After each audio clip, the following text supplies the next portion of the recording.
yanzu da mun ba da bayani wa asalin wanda zai mana bayani bangaren usulul fiqh shine Dr. Jamilu Uthman Sabo. Insha Allah tabaraka wa ta'ala za mu bashi wannan dama ya mana bayani a cikin takaitaccen lokaci. Allah ya dace da kai. Bismillahir Rahmanir Rahim. Wassalatu wassalamu ala Rasulillah wa ala alihi wa sahbihi wa man wala. Wa ba'd, assalamu alaikum wa rahmatullah. Na ƙara godiya ma Allah subhanahu wa ta'ala da ya hada fiskokin mu a wannan guri, kuma ina mika godiya zuwa ga wannan ittihadi namu mai albarka wajen tsara waɗannan zama da ake yi na ta'arif akan kulliyoyi da aqsam, wanda tabbas yana da matukan muhimmanci, yana daga cikin abin da lokacin da muka zo gaskiya muka dan rasa, sai bayan mun yi nisa muka fahimci gun da muke, amma kafin mu shiga ba mu fahimci ina ne za mu shiga ba, sai bayan mun shiga tukun sai muka ga gafa gun da muka shigo, so dole muka tsaya aka yi ta fama a iya abin nan tabbata a ciki. Ina gaba abin da ya fi kamata, kamar yadda doktor ya faɗa cewa ya zamto an fara magana akan fiqh kafin usulul fiqh, amma saboda malam baya nan da a fara da usulul fiqh, bal ina ga gaskiya a fara da usulul fiqh din shine aula ba da fiqh ba, saboda ai malam mu ne asal ko ai far'i, shi kuma asal kullun shi ake fara tabbatarwa kafin a tafi zuwa ga far'i. Saboda haka dole da ilimin usulul fiqh ya kamata a kulliya zaka yi a fara gaba dai malam. Na'am, kamar yadda ya gabata, yana daga cikin bangarorin da suke cikin kulliyatul shari'a bangaren usulul fiqh. Wannan magana na kasa ta kaso uku. Abu na farko magana akan shi kansa me ake nufi da usulul fiqh, abu na biyu kuma menene kismin usulul fiqh, sannan wanda yake so ya shiga bangaren karatu na ilimin usulul fiqh me yake bukata ya tanada. Abu na farko usulul fiqh, akwai abin da ake ce usulul fiqh. Kafin mu san menene usulul fiqh dole mu san cewa menene fiqh, dole mu san fiqh kafin mu san usulul fiqh. Akwai abin da ake ce masa hukunci, akwai abin da ake ce masa hukunci, in ce kaza kaza ne ko kuma in ce kaza ba kaza bane, yani in tabbatar da abu ko in korar da abu, wannan abin shi ake ce masa hukunci. Idan hanyar da ka san wannan abin ta hankali ne, sai mu ce wannan kayi hukunci na hankali. Kamar mu ce ɗaya bata kai biyu ba, wannan hukunci ne, amma kowa ya fahimta. Ta yaya akai kuka fahimta? Ta hanyar hankali, bai bukatan ku ce in ba ku me dalili. Akwai hanya na al'ada, kamar Bahaushe in ce da daddare tuwo ake ci da miyan kuka, wannan dai iya zamtowa al'ada ne na wani yanki, ba za ka ce in baka dalili ba, saboda abu ne na ta'arafa alaihi nas, wannan hukum adi. Amma yayin da na ce maka Allah ya wajabta maka kaza, ko Allah ya haramta maka kaza, ko kai sallah na ce sallan ka bata yiwu ba, ko kai azumi na ce azumin ka bai yiwu ba, sunan waɗannan abubuwan hukunci na me na shari'a, ahkam shar'iyya. Waɗannan abubuwan su ake ce masa hukunce na shari'a. Saboda haka dukkan wanda zai zo ya ce kaza haramun ne ko kaza halal ne ko dole sai an yi kaza, kamar yana cewa Allah ya hukunta wajibi ne kaza, Allah ya hukunta haramun ne kaza. Waɗannan abubuwan su ake ce musu ahkam shar'iyya. Wal ahkam shar'iyya la tathbutu illa bi dalilin shar'i. Su kuma hukunce na shari'a ba sa tabbata sai da dalili na shari'a. Waɗannan hukunce da ake tabbatarwa, akwai waɗanda suke da alaƙa da ayyuka da ake bukata mu mutane ne, dole ka yi kaza, dole ka bar kaza na aiki daga bayi, wannan shi ake ce masa me ɓangaren fiqhu, aiki kadai. Amma idan yana da alaƙa da i'tiqad, malamai sun bar wannan ma ɓangaren me aqida, ɓangaren aqida. Amma abin da yake da alaƙa da ayyuka na bayi, magana, aiki da sauransu, wannan su ake ce musu ahkam shar'iyya allati tata'allaq bil af'al, wannan shine fiqh.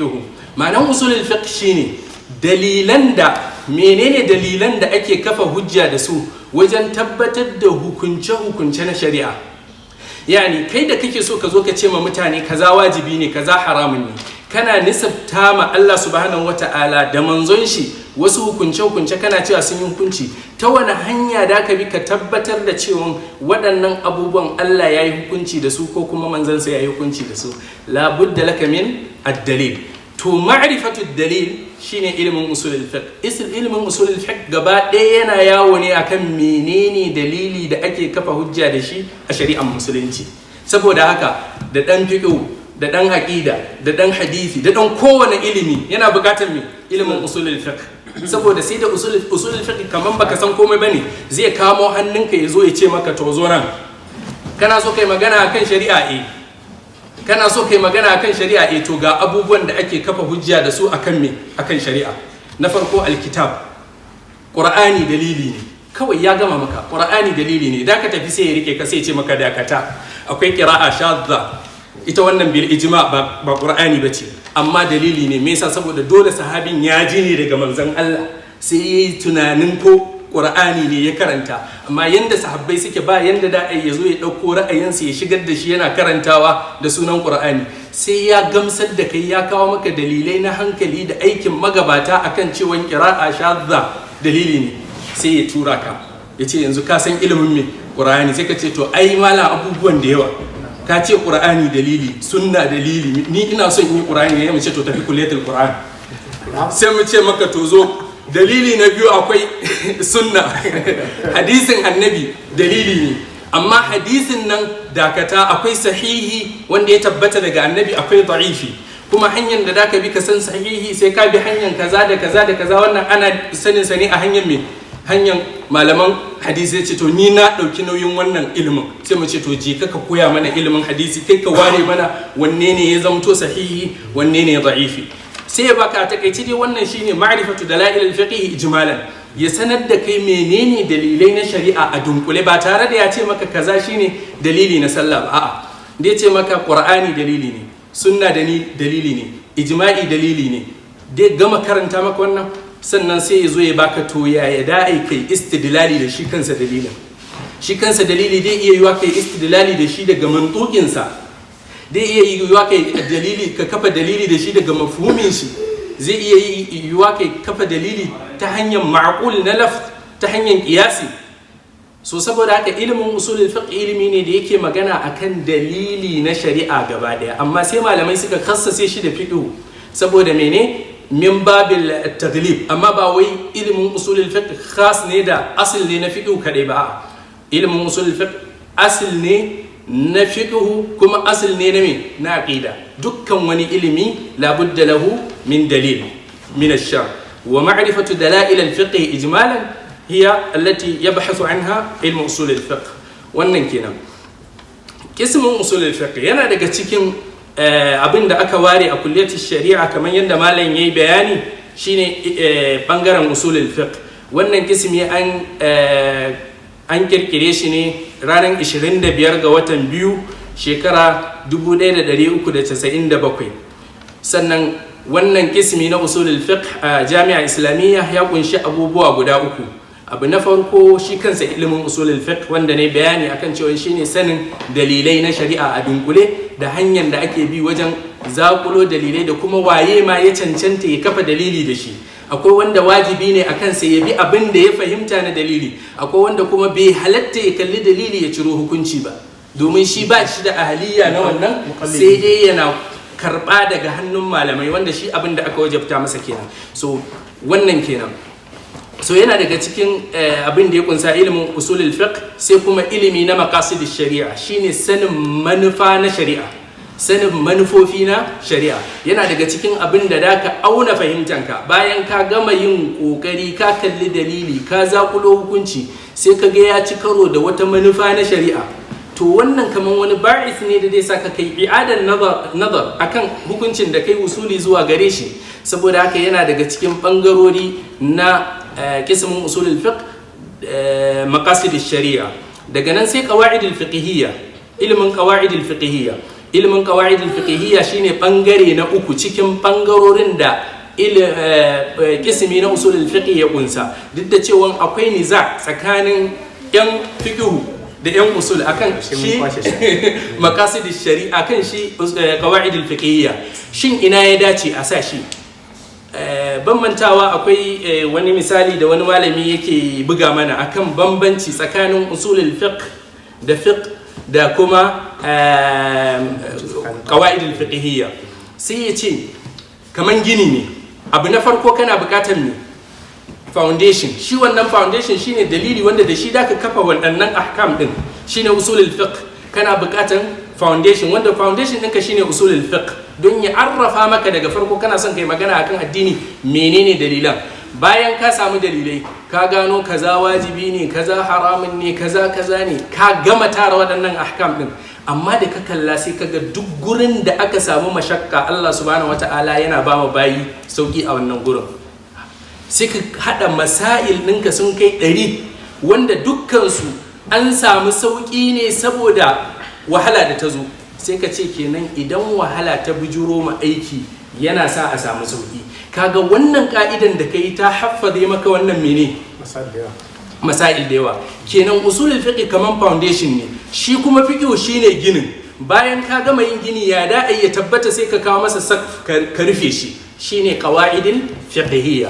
So idan muka kalli qawaidul fiqhiyya ta bangaren cewa shin ita dalili ne da a iya kafa hujja da ita a shari'a, ta yanda idan mun yi sabani akan wata matsala dan iya kafa maka hujja da ka'ida min qawaidil fiqhiyya a matsayin dalil. Muka kalle ta wannan zawiyan dai zamto menene, dai zamto yana cikin ilimin usulul fiqh ne.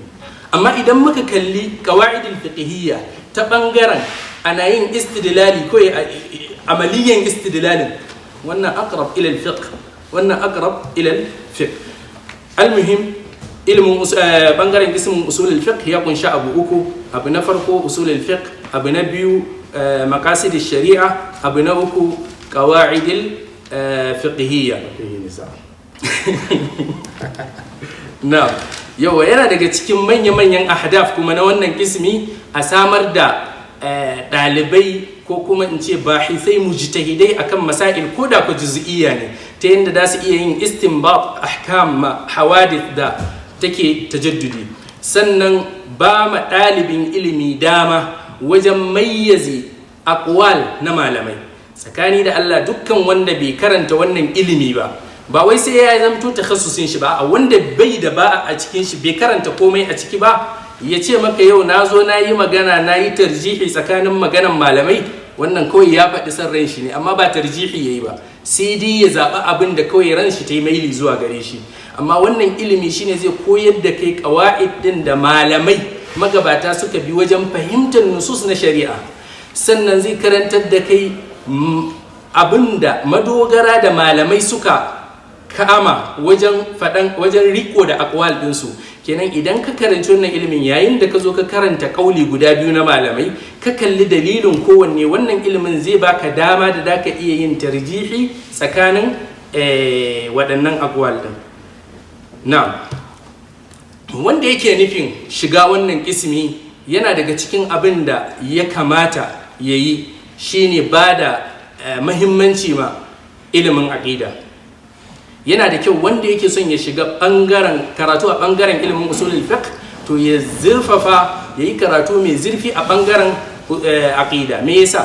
Saboda usulul fiqh ya samu hidima ko kuma ya wahala a hannun malamai mutakallimun, wanda suka shigar da wasu abubuwa na aqida, na masail na kalamiyya a cikin ilimin usulul fiqh. Wanda bai da abin nan karfi a cikin aqida ya zo ya shiga ilimin usulul fiqh, to zai iya ɗiban wasu abubuwa na wannan burbudin ilmul kalam din. Sai ilimin lugha yana da kyau wanda yake burin shiga ilimin usulul fiqh ya yi karfi, ya karfafa kansa, ko kuma ya ban sanya ya dan sanya Hausa ba ya nemi ilimin lugha mai karfi, domin ilimin usulul fiqh akwai mabahis din shi da dama wanda sun ginu ne akan lugha. Domin idan ka shiga usulul fiqh kai nisa, da ka fahimci akwai gurin da ana magana ne ma ba akan yaren larabci kadai ba, a'a akan yare na duniya gaba daya. Idan na ce maka yi kaza, umarni kan yana nufin wajibi ne ko kuma yana nufin a'a in ka ga dama ka yi ne, in ka ga dama ka bari. Idan aka fara tattaunawa, da a tattauna ne a hankalce, a koma kuma zuwa ga kitabu was sunna, sannan a koma aqwal na salaf, a ga yaya suka yi wajen fahimta. So saboda haka yana da kyau wanda yake son shiga ilimin usulul fiqh ya ba da karfi wajen koyon ilimin lugha. Sannan sai fiqh, samara na ilimin usulul fiqh ga mujtahidi shine ya istinbat na ahkam.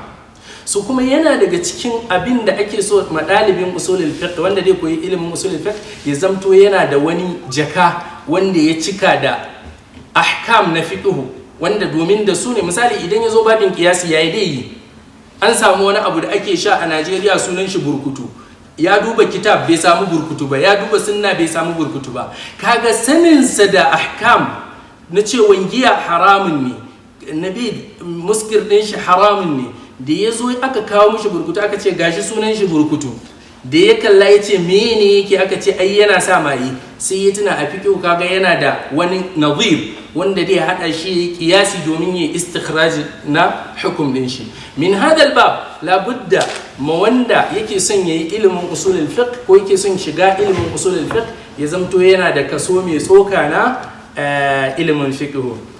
Na'am, wannan kenan bidayat. Yayin da aka zo kuma jarrabawa na dirasatul uliya, kana son ka shiga littattafan da aka fi ba da muhimmanci a gare su a nan kulliyatul shari'a namu na jami'a islamiyya, shine rawdatul nadir wa junnatul munadir, da kuma muzakkira na ash-shanqiti, sai wannan littafin usulul fiqh alladhi la yas'u al-faqiha jahluhu, shi ma yana da muhimmanci sosai mutum ya karanta shi gaskiya. Da sai kuma qawaidul fiqhiyya, shi qawaidul fiqhiyya bai da wani littafi gaskiya wanda aka sanya a kismi wanda ake itibarin shi, mafi yawanci muzakkiru ne ake dogaro da shi. Akwai muzakkira na Abdul Latif, a nan ina ga akwai muzakkira na 1 da na 2, gaskiya kusan ba wanda ake dogaro da ita kaman wannan. Sai maqasidish shari'a, shi kuma ina ga akwai wani wanda suka yi kwanan nan na Ithra'ul ilmin nan, shi ma yana da kyau sosai. Wannan kenan a takaice.